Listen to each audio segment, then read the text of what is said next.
Alright, welcome back to Shooting It Straight. Has shooting lead or cast bullets left some lead deposits in your bore that you just can't seem to remove? Now personally, I try to shoot only full metal jacket ammo, or at least semi-jacketed bullets in my revolvers, for that very reason. I suppose a gas check might work, but a jacket works too. So today I'm going to discuss ways in which you can remove the lead deposit from within your bore. Let me hit this down thing here. From within your bore, and at the end of the video I'll throw in a little bonus. So let's get with it. Now I know that a lot of people shoot non-jacketed lead bullets, much like this one.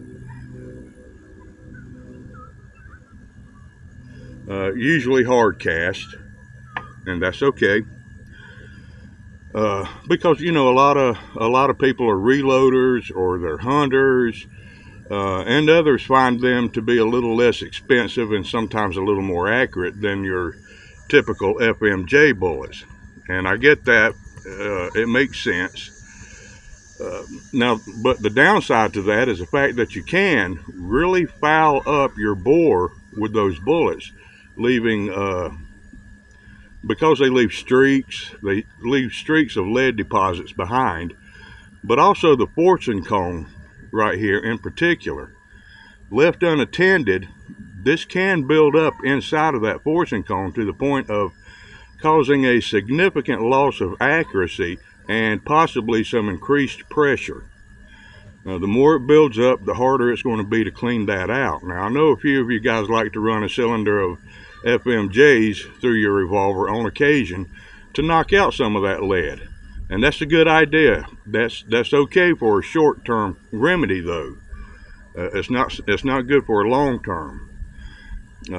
But if you keep this lead cleaned out on a regular basis, you'll most likely never encounter a problem. So, let us not neglect this. Now, if you do happen to have this leading issue, here's just a few methods that might help you out. I'm going to have to throw some pictures up here on some things because I don't use or have some of these products. Shooter's Choice lead remover, the liquid form. Now, that's a simple method, and typically for mild leading. I know for a fact that it works like a dream when you do it correctly, because I have friends that have used that product before. But like I said, I've never personally used it, which is why I'm only posting, a pic of it. I don't have it. Now I want you to take notice of this product. This is a highly potent chemical. So make certain that you're in a well-ventilated area, like outdoors, and always use gloves when handling that. I would strongly encourage you to wear eye protection while using it too, in case it splashes out somehow.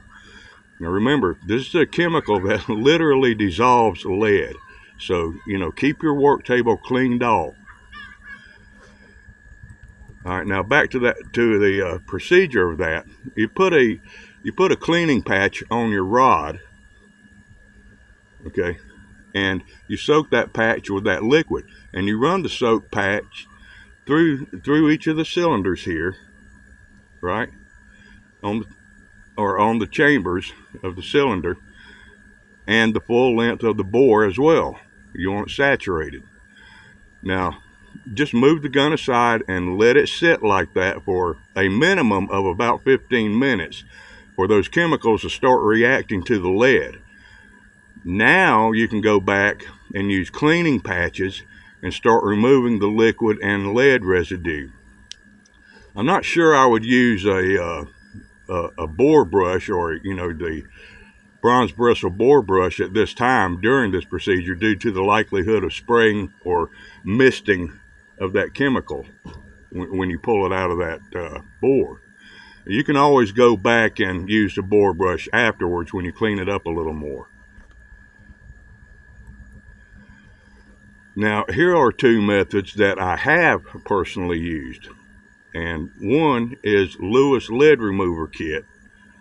and that's from Brownells. Now this has actually been around since 1952. This is probably the best, most thorough way to remove heavier lead deposits. It's a bit pricey at right around $40 or so, but it's well worth it if you shoot, a lot of non-jacketed lead, on the regular, right? Now, unfortunately, nobody has these kits in stock. I can't find them anywhere. They're sold out all over. So I was not able to actually get my hands on one for demonstration here. I can only provide a photo of the kit's contents. Now it comes with a T-rod, one jag for the bore itself, and then a different jag specifically designed for the forcing cone, and several round copper mesh screens that actually pull the lead out. That's what pulls the lead out. Now, since I don't have the kit here, I'll skip the how-to part of it, because it wouldn't easily or properly demonstrate. I can't properly describe it without showing you, and so I'm just going to, there's other videos out there that show the proper method for using that Lewis lead remover kit. So if you have one or going to get one, you can find a video on how to use it. Now, since I can't get my hands on the Lewis lead remover kit, I just use the strands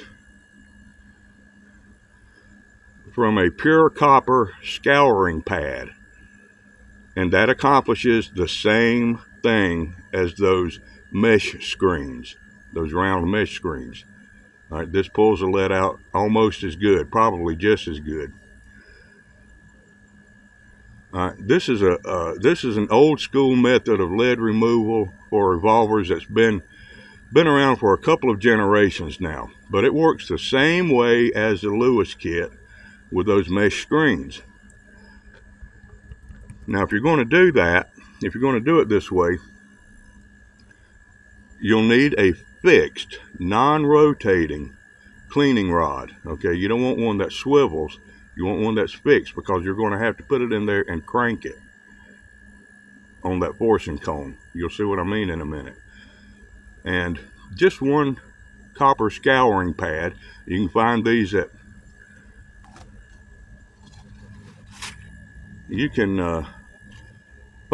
Walmart for about $4. There's 2 pads in there.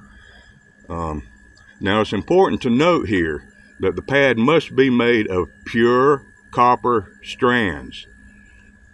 Pure copper. Won't rust or splinter, okay? A lot of the copper scouring pads out there today is actually steel wool pads with a copper coating or plating, and they are not pure copper. This is not good for the bore if these strands break apart or quickly lose their coating. Pure copper or brass cannot scratch or harm the bore in any way, since copper is much softer than the hardened steel gun bore here. So don't worry about that. All right, now what I would do first is I would prep the bore by running a patch soaked with some solvent. All right, just a cleaning patch soaked with some solvent. I'd run it through there a few times. You can use bore solvent, or you can use a liquid lead remover by Shooter's Choice. They make something for that. You can just run it down the bore a few times, let it set for about 15 minutes or so. Now, this will not necessarily remove the lead, but it will help loosen the bond between the lead deposits and the steel of the bore, at least to some degree. So get you a pull or cut off several strands of the pure copper pad, and wrap those strands around a bronze bristle bore brush like I have done here.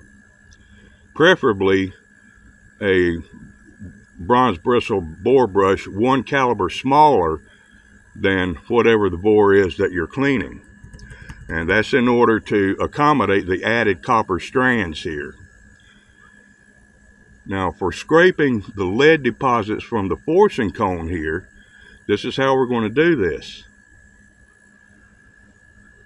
This is going to be a little difficult because I have a small window here. So what I'm going to have to do is basically put it right there. All right, then I'm going to put my cleaning rod in the muzzle, make these up. Let me make sure I made it up right. Can't see what I'm doing. All right, yeah. All right, see how it's made it up now? Now the reason why you want to do it this way and pull it out like this, you're going to have to pull it out nice and slow, is because remember that forcing cone is cone shaped. That's why they call it a forcing cone. It's cone shaped. So you're going to get that cone much easier this way than you would going into the muzzle end of it. And the fixed rod is because when you get halfway into that forcing cone, you want to start twisting. You want to start turning so that you can get that lead, you can scrape that lead out as you're pulling.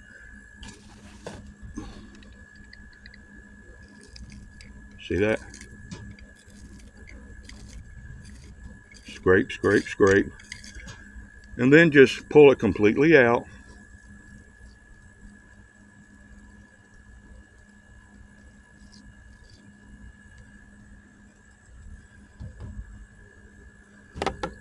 And do that a few times, all right? Now,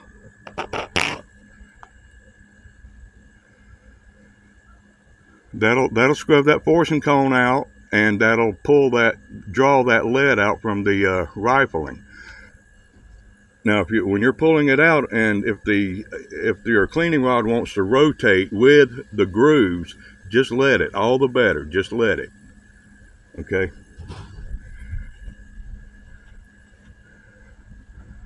All right. All right. Now,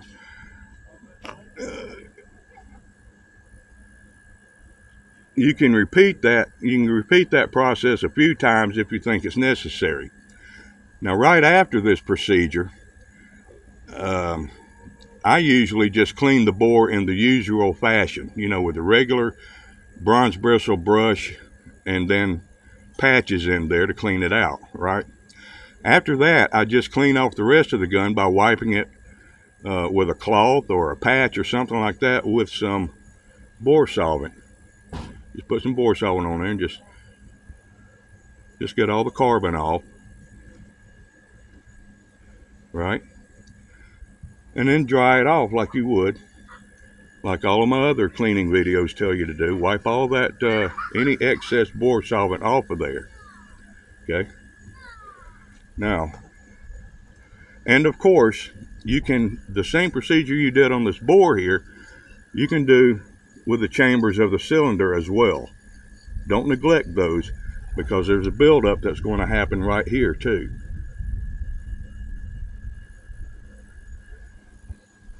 All right. Now, after that, I just, I clean off the rest of the gun with that patch and some bore solvent, and then I dry it off. Now, generally, there's only one, maybe two areas that I may apply a single small drop of gun oil. Normally I don't like to drop gun oil directly onto any part of a firearm. You're supposed to put it on a cloth and wipe it on. All right. But in this case, it's about the only way to accomplish the mission. And what I do, now this is just what I do. You don't have to do this. You do it however you've been taught to or whatever. But right under this extractor star on the rod here, I like to put one little drop right there and then work it, because I want that to be smooth. And then right about here, I like to put one drop right here, so that where it rotates on the yoke right here. All right, that's the only two places I ever put oil on a revolver. And you know, like I said, you may do it differently, and that's okay. Bonus. Here's the bonus: carbon rings. Those black rings you get around here when you shoot. It's also called burn rings on the face of the cylinder around each chamber. This is not just carbon and lead buildup, it's actually a scorching process, which is why it's sometimes hard to remove. And again, this is quite normal and to be expected. Now, naturally, this will be much more evident on revolvers finished in stainless steel or like a stainless matte satin finish. Now, while that scorching alone won't cause any problems, excessive buildup of fouling and fused lead spray here could, in some cases, cause cylinder drag if it's not kept at least fairly clean. All right, especially if your revolver has a tight flash gap like mine does right here. It's very tight. There are at least two ways to clean these rings off of a stainless steel cylinder here. You can, in most cases, use a bronze or nylon bristle brush, some Flitz polish, and a little elbow grease. Now, I've done it that way for decades without any problems. It's a bit messy because the brush, when you're brushing it, the brush will likely fling, Flitz polish everywhere. I'd be very careful about scrubbing on a blued revolver. In that case, maybe a nylon bristle brush would be better for those. Or at the very least, wrap a cleaning patch around the bronze bristle brush, because you can scratch that bluing off. Now, that may not always remove the dark rings completely, but it will remove the buildup of lead and fouling, and that's really all that matters. Anything more than that is just cosmetic, and who really cares? Well, I do. That's why I do. Well, anyway. And before anybody can say that this procedure will remove material, let me reiterate. Flitz is non-toxic, non-acidic, non-abrasive. It's commonly used to clean up chrome, gold, silver, and aluminum, and it can be used on blued guns as long as the gun is hot blued at the factory. So no, there's no way that method will ever expand the cylinder gap over time, as some people have said. You're not removing any material here with Flitz. Now, a lot of folks have great success with cloths made specifically for removing lead and the cylinder scorch rings, such as clean bore lead away cloth. Now, the company cautions against its use on blued guns, as it could remove some of the bluing if it's used in an aggressive manner. Now, and you can even cut some small squares or patches out of it, and attach it to your cleaning rod jag, and use it to do the chambers and the bore with that as well. So this cloth, I can say, does work. I did this one with it, and it does work, but it takes some time and it takes a little bit of effort, I'll tell you that. This cloth does contain certain chemicals and elements that are toxic, so the package suggests that you wear gloves when using it, and to wash your hands with soap and warm water afterwards. All right. Which I don't have any gloves with me, so I'm not taking it out of the pack. You can imagine, I don't have to take it out of the pack for you to imagine what it looks like. It's a freaking cloth, right? It's just like a silicone impregnated gun cloth that I have, those yellow ones. It's the same thing, but it's got different types of elements and chemicals and agents in it. All right, so that's going to wrap this thing up right here.